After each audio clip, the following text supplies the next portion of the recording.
Assalamualaikum warahmatullahi wabarakatuh. Perkenalkan, nama saya Raffi Najib Zulkarnain dari kelas 2022B NIM 067. Hari ini saya akan menjelaskan tentang analisis SWOT pengambilan keputusan kebijakan publik. Di sini yang pertama adalah analisis SWOT kepada fokus pengembangan infrastruktur fisik seperti jalan, fasilitas, wisata, transportasi, dan penunjang lainnya. Untuk SWOT yang pertama adalah strike atau kekuatan. Menurut saya sendiri, pembangunan dalam bidang infrastruktur fisik seperti jalan, fasilitas wisata, transportasi, dan berbagai penunjang lainnya memiliki nilai kekuatan yang sangat bagus. Masalahnya pada pembangunan infrastruktur menjadi salah satu faktor penting bagi pengunjung. Jika pengunjung merasakan infrastruktur fisik dirasa sudah cukup dan layak, itu membuat pengunjung tidak akan merasakan kecewa, maka pengunjung akan merasa puas dan tidak kapok untuk kembali. Karena di beberapa wilayah wisata lain, akses jalan masih sangat minim, yang membuat wisatawan enggan untuk ke sana, dan bahkan yang sudah ke sana mungkin akan merasa kapok karena jalan atau fasilitas yang kurang memadai. Misalnya pada contoh kasus daerah Kabupaten Malang dan Tulungagung, jalan yang hendak menuju ke sana ke arah pantainya, berdasarkan pengalaman saya pribadi, di sana masih sangat minim jalannya, masih sering berlubang, rusak-rusak, dan mungkin sulit diakses. Itu membuat beberapa orang mungkin merasa kapok untuk ke sana karena jalannya yang jelek dan sulit untuk mencapai lokasi wisatanya. Terus untuk yang kedua adalah weakness atau kelemahan. Menurut saya untuk pilihan pertama ini, kelemahan dalam pilihan pembangunan infrastruktur ini mungkin ada pada biaya yang besar, karena pembangunan infrastruktur membutuhkan biaya yang sangat besar yang membuat mungkin dananya akan susah cair jika tidak dikelola oleh pihak swasta. Untuk selanjutnya, opportunity atau peluang. Untuk pilihan yang pertama ini memiliki peluang yang paling besar, karena jika seorang merasa puas dan dari sarana prasarananya, tentu pengunjung akan nyaman berada di lokasi wisata dan memungkinkan pengunjung untuk kembali dengan mudah tanpa perlu was-was dan kapok dengan minimnya fasilitas umum yang kurang memadai. Terus untuk ancamannya, karena melihat dari tadi kelemahannya adalah biaya yang besar, memungkinkan untuk beberapa pihak atau oknum melakukan korupsi dana dari biaya yang besar tadi. Proyek dapat dikorupsi dengan mudah karena besarnya biaya. Terus untuk nomor 2 adalah analisis SWOT pada penguatan kapasitas masyarakat lokal seperti pelatihan manajemen, wisata, promosi digital, dan kemitraan dengan UMKM. Untuk strike atau kekuatannya sendiri, untuk pilihan penguatan pada kapasitas masyarakat lokal juga menjadi aspek yang penting dalam pengembangan daerah wisata, khususnya desa wisata di Banyuwangi, sebab untuk menunjukkan desa wisata bisa dimulai dengan pelatihan manajemen sumber daya manusianya. Jika pengelolaan desa ramah, maka wisatawannya akan memiliki kesan yang baik untuk kembali ke desa. Namun jika pengelolaan dirasa cuek, kurang ramah, maka tempat sebagus apapun akan percuma saja. Contoh seperti kasus pada yang pernah viral adalah kasus Jajago keliling Indonesia. Di situ ia pernah merasakan tidak nyaman oleh beberapa oknum di sana, padahal tempatnya di sana sudah sangat bagus. Tapi karena mungkin ada beberapa oknum yang melakukan pungli, membuat beberapa orang mungkin kapok. Bukan hanya Jajago saja, banyak dari street view mereka di sana mungkin merasakan hal yang sama. Dipalak puli mulai dari anak-anak kecil bahkan hingga orang dewasa, hingga bahkan pemimpin di sana meminta maaf karena viralnya kasus tersebut.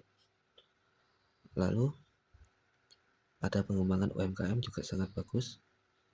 Di sana harus di pilihan ini pengembangan UMKM harus dirasakan, harus dikembangkan secara maksimal mungkin, karena UMKM sangat penting. Di beberapa wilayah, UMKM seringkali mematok harga yang sangat mahal, yang membuat mungkin beberapa orang merasa kapok karena harganya yang mahal sehingga enggan untuk membeli di sana, dan hal itu tentu berpengaruh pada UMKM sekitarnya. Lalu yang ketiga adalah pengembangan dari faktor promosi sosial media. Itu merupakan faktor yang sangat penting. Jadi dengan pengembangan sosial media, wisatawan dapat tahu lokasi tersebut bagaimana dan caranya ke sana bagaimana. Terus untuk kelemahan sendiri, dari fokus ini pada bagaimana mencari orang yang tepat untuk mengelola seluruh kapasitas masyarakat lokal, karena untuk mencari orang tersebut, pengelola yang tepat sangatlah susah, belum lagi apakah orang tersebut dapat berkomitmen atau tidak untuk memaksimalkan kapasitas tersebut. Selanjutnya, untuk opportunity atau peluangnya tentu tak membutuhkan biaya yang lebih besar seperti pilihan yang pertama ketimbang membenahi akses jalan tadi atau transportasi lainnya. Selanjutnya, untuk threat atau ancamannya kembali lagi pada pihak dalam. Banyak oknum yang mungkin mencoreng tadi, seperti kasus yang dialami oleh Jajago, seorang YouTuber tadi. Lalu, dan mungkin untuk ancaman dari luarnya seperti dari wisatawan, contohnya seperti Bali. Di sana orang-orang di Bali sangat mendewa-dewakan atau memuja WNA atau wisatawan asing, yang membuat mungkin wisatawan asing di sana merasa semena-mena dan mungkin tidak memiliki aturan. Tentu hal itu menjadi pembelajaran bagi kita bagaimana mengelola desa wisata yang baik. Selanjutnya, perbandingan analisis SWOT pada soal nomor 1 adalah strike atau kekuatan. Perbandingan antara fokus A dan B adalah pada kekuatan dari pengembangan infrastruktur fisik, terletak pada peningkatan kenyamanan dan aksesibilitas wisatawan melalui perbaikan jalan, fasilitas wisata, sarana transportasi yang memadai. Hal ini menciptakan citra positif dan meningkatkan minat pengunjung untuk kembali. Sementara itu, menguntungkan kapasitas masyarakat lokal memiliki kekuatan pada peningkatan kualitas sumber daya manusia yang mampu memberikan pelayanan ramah dan profesional kepada wisatawan, juga membuat citra wisata desa juga menjadi hal yang baik di mata wisatawan. Selanjutnya, weakness atau kelemahan. Untuk kebagian kelemahan sendiri pada pembangunan infrastruktur fisik adalah kebutuhan biaya yang sangat besar atau ketergantungan terhadap anggaran pemerintah maupun investor, sehingga rentan terhadap penyalahgunaan dana dan kehambatan proyek. Sebaliknya, kelemahan dari penguatan kapasitas masyarakat lokal terletak pada tantangan dalam mencari dan membina individu memiliki komitmen tinggi serta kemampuan manajerial yang memadai. Proses pelatihan dan pembinaan SDM juga membutuhkan konsistensi dukungan pelaku usaha, sehingga tanpa pendampingan berkelanjutan hasilnya tidak akan maksimal. Selanjutnya, untuk opportunity, dua faktor tersebut memiliki peluang yang sama-sama besarnya. Yang satu, peluang dalam faktor fasilitas umum yang membuat wisatawan puas.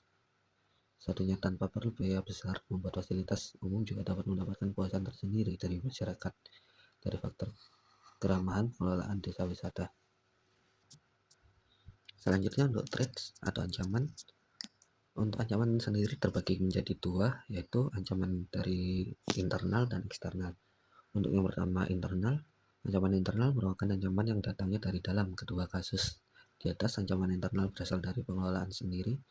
Baik pada kasus A maupun B, pengelolaan harus bisa menjaga nama baik tempat wisata yang ia kelola semaksimal mungkin agar namanya tak tercoreng. Sedangkan untuk eksternal adalah masalah atau ancaman yang datang dari luar.